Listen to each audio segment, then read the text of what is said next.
300 രൂപയുടെ ആഭരണം വിറ്റത് 6 കോടി രൂപയ്ക്ക്. സംഭവം രാജസ്ഥാനിലാണ്. വാർത്തയിലേക്ക്.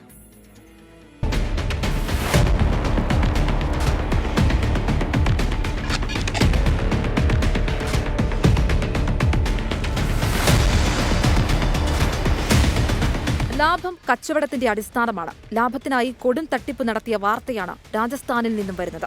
ഒന്നാം തരം ഒറിജിനൽ ആഭരണമാണെന്ന് തെറ്റിദ്ധരിപ്പിച്ച് അമേരിക്കൻ യുവതിക്ക് രാജസ്ഥാനിലെ ആഭരണ വ്യാപാരി 300 രൂപയുടെ ആഭരണം വിറ്റത് 6 കോടി രൂപയ്ക്ക്. തട്ടിപ്പിന്റെ തുടക്കം 2022-ലാണ്. 2022-ൽ ഇൻസ്റ്റഗ്രാം പേജ് വഴിയാണ് രാജസ്ഥാനിലെ ആഭരണ വ്യാപാരി ഗൗരവ് സോണിയെ അമേരിക്കൻ സ്വദേശിയായ ചെറിഷ് പരിചയപ്പെടുന്നത്. കൃത്രിമ ആഭരണമാണെന്നറിയാതെ പലപ്പോഴായി 6 കോടി രൂപ നൽകി ആഭരണം ചെറിഷ് സ്വന്തമാക്കി. എല്ലാം ശുഭമെന്ന് കരുതി അമേരിക്കയിൽ നടന്ന ആഭരണ പ്രദർശന മേളയിൽ പ്രദർശിപ്പിച്ചപ്പോഴാണ് അമ്മളി തിരിച്ചറിഞ്ഞത്. 6 കോടിയല്ല, അതിന്റെ ഒരു അംശം പോലും വിലയില്ലാത്ത വെറും 300 രൂപയുടെ ആഭരണമാണ് താൻ വാങ്ങിച്ചതെന്ന് അറിഞ്ഞതോടെ ചെറിഷ് ഞെട്ടി. പിന്നെ ഒന്നും നോക്കിയില്ല. ചെറിഷ് ഇന്ത്യയിലേക്ക് പറന്നു. വ്യാപാരിയായ ഗൗരവ് സോണിയുടെ തട്ടിപ്പ് ചോദിച്ചപ്പോൾ വ്യാപാരി കൈമലർത്തി.